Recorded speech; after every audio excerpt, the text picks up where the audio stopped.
Hey, I'm Spencer with EnergeticCity.ca, and this is the Community Roundup, which is sponsored by Brad's Furniture and Appliances.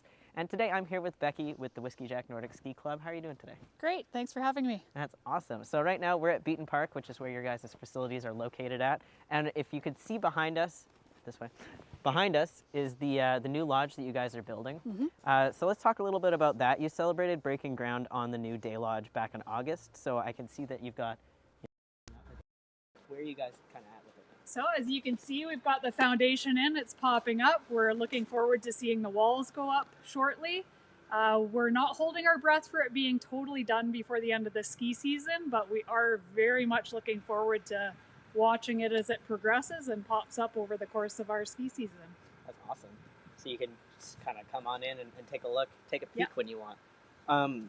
So you guys also received an anonymous donation. Could you tell me a little bit about that for the ski club? Yeah, so this is part of the Nordic Canada donation process where people can go onto the Nordic Canada website and select their club that they want to make a donation to. So we don't actually have any idea who made the donation, but we were very fortunate to receive $25,000 from an anonymous donor, which will go into our general funds and can be used for any kind of various things, such as supporting our skills development program, day lodge furnishings, anything like that. So, can you tell me a little bit about that program that you just mentioned? Skills development program? Yeah. So we have a skills development program for kids that are just learning to ski, and it goes right from like kindergarten age bunnies right up to track attack, higher development courses.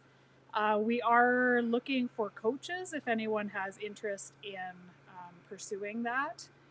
It will probably be a smaller program this year just due to COVID restrictions, and we're working with what we have available and what we can do. We very much appreciate the efforts that all our coaches and volunteers have put into over the years. This is a 100% volunteer-run nonprofit, and we've been very fortunate to develop a lot of skills and a lot of programming within our community over the last number of years. For sure. So if anybody's interested in becoming a coach, they can just reach out to you on Facebook or... You bet. Yeah, best ways to reach us are either through our Facebook page or our email address is whiskeyjackndc, Nordic Ski Club it stands for, at gmail.com. All right. So what are your plans for the upcoming season? Upcoming season? Well, you can see there's actually somebody out grooming right now, just packing the snow. We're looking forward to hopefully a good snowfall over this weekend and see what we can do with packing the trails, getting them groomed, and eventually getting the tracks set in them. If you're not familiar, they do have to pack the trails, and then the tracks for the classic skiing, the skate lane is down the center, the classic ski tracks are off to the side. Slightly different methods of cross-country skiing. The classic tracks get embedded down a little bit, so it's a little bit harder to do them with minimal snow.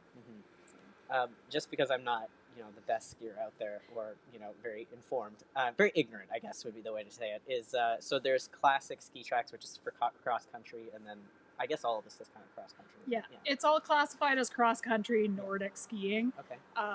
The difference is classic or skate skiing.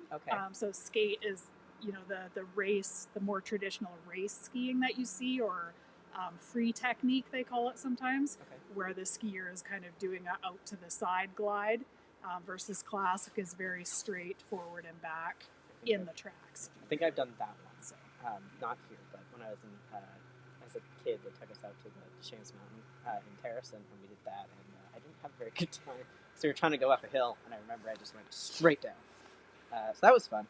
Well, our hills are mostly very gentle, so they were it's not a good place for learning, even if you want to eventually take your kids out to Worsley or Powder King, that kind of thing. It's a good place to learn just the basics of balance and getting the hang of getting your feet under you, that kind of thing. That's great. If I'm feeling brave this year, maybe you'll see me out here sliding gently down a slope. So I saw on Facebook you're discouraging folks from walking on the ski trails. Can you tell me why that is? Well, our groomers put a lot of effort into making the trails nice. I mean, it's no different really than if you went to one of the big downhill ski places and there were boot prints all over the nice groomed ski trails. It creates a hazard for our skiers. If you have a big boot print or something, they could catch an edge of their ski and fall on their face. It's also kind of discouraging and disheartening to the people that put countless hours of effort into grooming and maintaining the ski trails. We do have many kilometers of snowshoe trails and bike trails that are for hiking, snowshoeing, biking, all that kind of thing. Of course, people are welcome to use the ski trails for walking down in the off season, but just while the ski trails are in place. So as you can see, they're getting groomed right now. So at this point, we're discouraging anyone from walking on the ski trails. But there are plenty of other options for hiking, snowshoeing, all that kind of thing. For sure. So how can those interested get involved with the Whiskey Jack Ski Club? So if they're interested in just coming out and skiing, they've got their own equipment. It's $10 a skier per day or $20 for family. We have a little yellow box right here. I don't know if you can see that over the logo, but you can just slide the cash in and we'll come and check it. You can get your membership on zone4.ca. That's for the entire season, so you can ski whenever you want as per that membership, and that just covers our insurance and that kind of thing. And if you want to get involved with volunteering, feel free to reach out to us via the Facebook page or Whiskey Jack NSC, Nordic Ski Club, at gmail.com.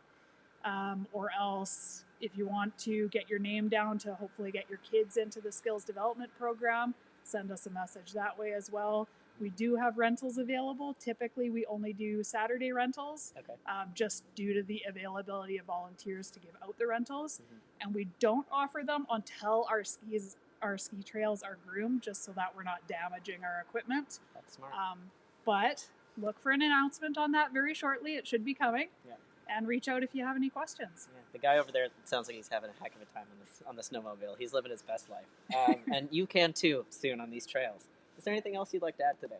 No, we welcome all new members, and a big shout out to all our volunteers, coaches, board members, groomers. We have 100% volunteer run nonprofit, and we are very proud of it, and we are very thankful for the time and effort that people have put in. That's awesome. If you want to get involved, again, check out their Facebook page, and if you want to donate too, you can absolutely do that. This has been the Community Roundup sponsored by Brad's Furniture and Appliances and put out by us at Energetic City. I'm Spencer Hall with energeticcity.ca. Thank you so much for joining me, Becky, and thank you for watching.